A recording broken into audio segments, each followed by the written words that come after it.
Welcome, back, beautiful soul. I'm so happy you're here today.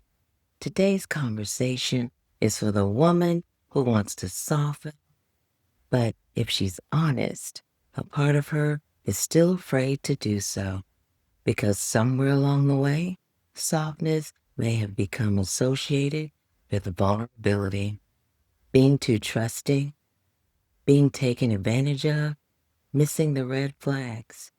Giving someone another chance when you knew better, or opening your heart only to get hurt again.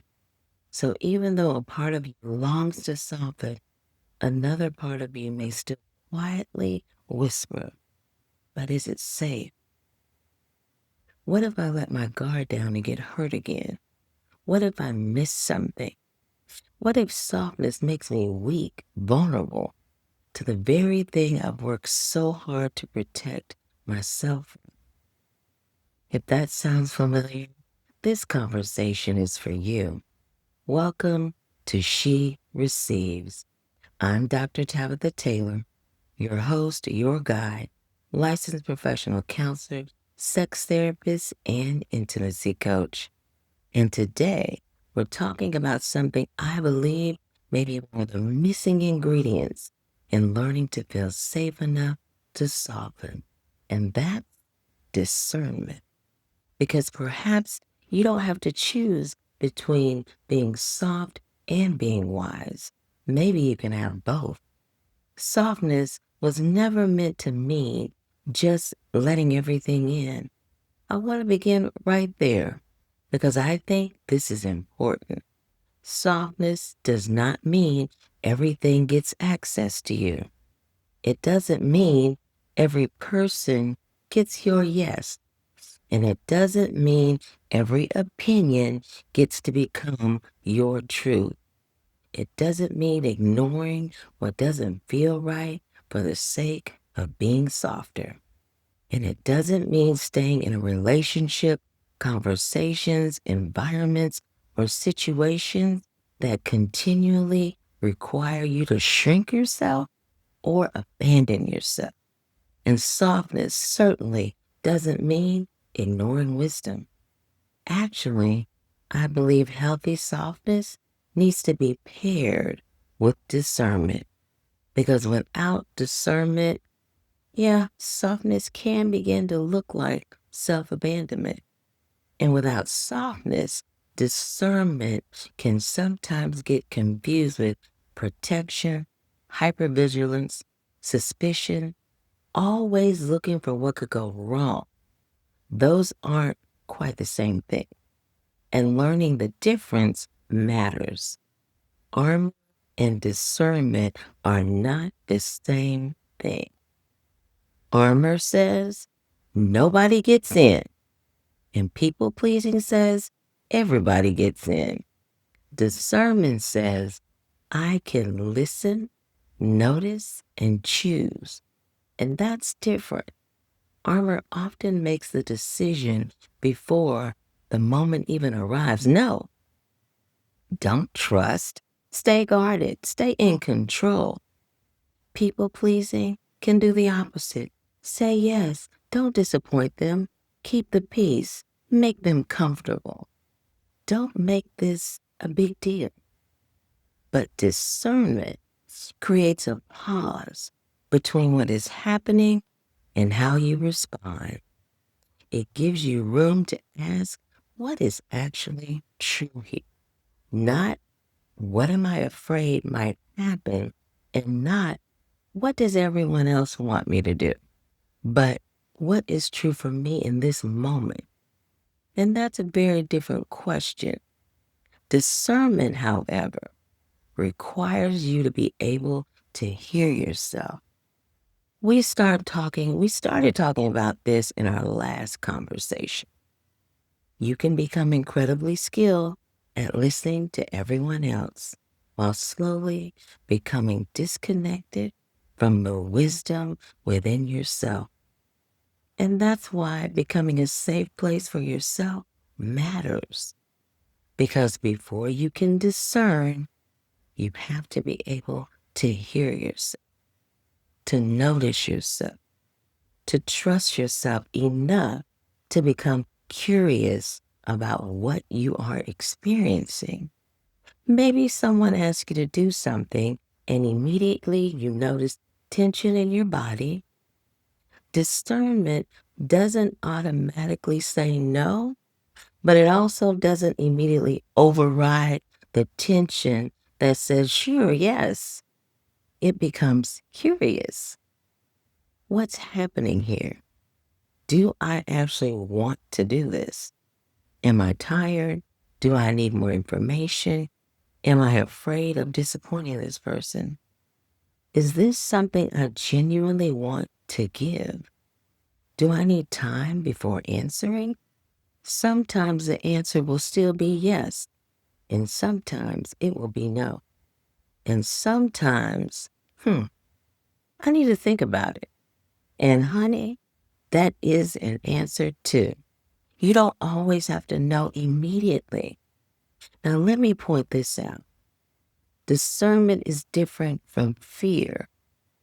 This is where things can get tricky, especially if you've spent years in survival mode, because fear can actually feel like wisdom. Hypervigilance can feel like intuition, and anxiety can feel like something must be wrong. And I want to be careful here because our bodies carry important information. And I absolutely want you to listen to your body. But listening to your body doesn't mean every sensation is an instruction. Sometimes a sensation is information, something to be, again, curious about. Your body may tighten because something genuinely doesn't feel safe, or your body can tighten because something healthy feels unfamiliar. We've talked about this before.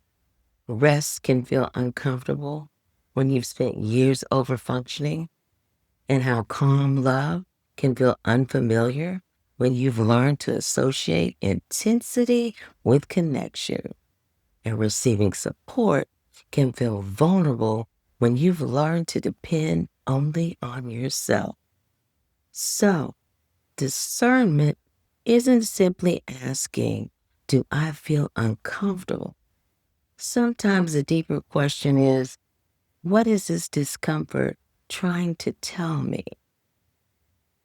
Is this danger? Is this unfamiliarity? Is this an old protective pattern, a boundary? Is this fear? Or is this wisdom? Do I need to step away? Do I simply need more time, more information, more support, or more safety? You don't have to force the answer. Discernment often begins with curiosity. And you don't have to override yourself or obey every fear. I want to say that again. You don't have to override yourself, and you don't have to obey every fear. What I'm saying is there's a middle space, a softer space, a discerning space where you can pause long enough to listen. And this is especially important for women who have learned to live at the extremes. Either I'll take up everything myself or whatever you want is fine. Either completely closed or overly accommodating, either armored or self-abandoning. But healing can create another possibility. I can remain open and still choose. I can listen to what someone is offering without automatically receiving it. I can love someone without agreeing with them. I can care about someone's feelings without making myself responsible for them. I can receive support without surrendering my voice. I can say yes without betraying myself. And I can say no without becoming hard or armored. And that's Discernment. Hmm. So how does discernment show up? Discernment shows up in very ordinary moments. Not only the big life-changing decisions. Sometimes discernment sounds incredibly simple, like, I need a minute. Let me think about that. That doesn't work for me. Oh, yes, I love that. I'm not quite sure yet. I need more information. Can we talk about this later? Discernment doesn't always arrive at a dramatic revelation. Sometimes it sounds like a pause. And this is where discernment connects so beautifully to receiving. Because she receives has never meant she receives everything. Honey, receives what is good: love, support, rest, pleasure, truth, connection, care, beauty, goodness, and intimacy. The part of becoming available to receive what is good is developing the capacity to recognize what isn't. That's why I don't believe discernment makes us harder. I believe healthy discernment can actually make softness safer because you no longer have to keep everything out just because you're afraid of letting the wrong thing in. You can notice, you can listen, you can choose. And maybe that's what some of our armor has been trying to do all along: protect us. And perhaps healing isn't about ripping the armor away. Maybe it's about helping our nervous system discover I have wisdom, I have a voice, I have choices, I can pay attention, I can leave when something isn't right, I can say no, and I can also say yes. And I can receive what is good without abandoning myself. Here's the invitation. So, this week, I don't want you to make discernment another thing you have to get right, another thing on your checklist. I don't want you to analyze every feeling or question every decision. Let's keep it simple and gentle. When something asks for your response, see if you can create just a little space before answering. Maybe it's one breath, one pause, one moment of checking in, and ask yourself, what is true for me here? What is true for me now? Maybe another question follows. What feels aligned? What doesn't? What is mine to carry? And what is it? Am I responding from fear? Am I responding from people pleasing? Or is there wisdom here asking me to listen?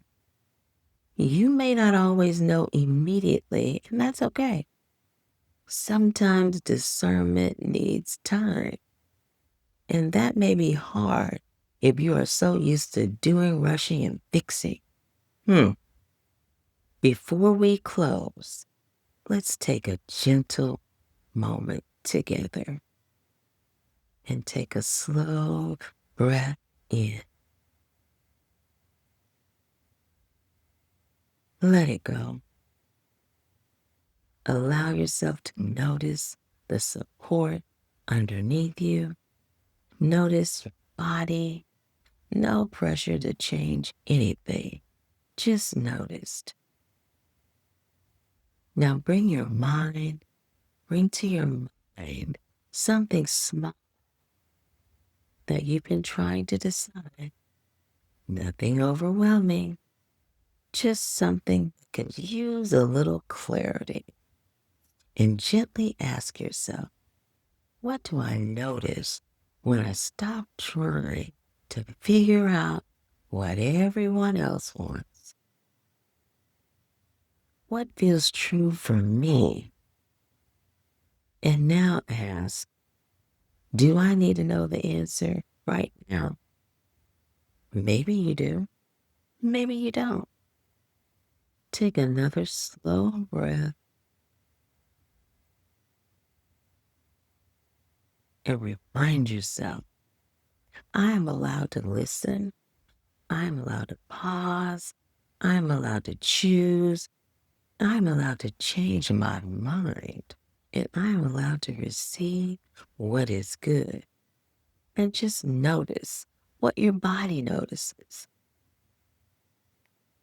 Today's truth to return to is softness doesn't require me to abandon my wisdom.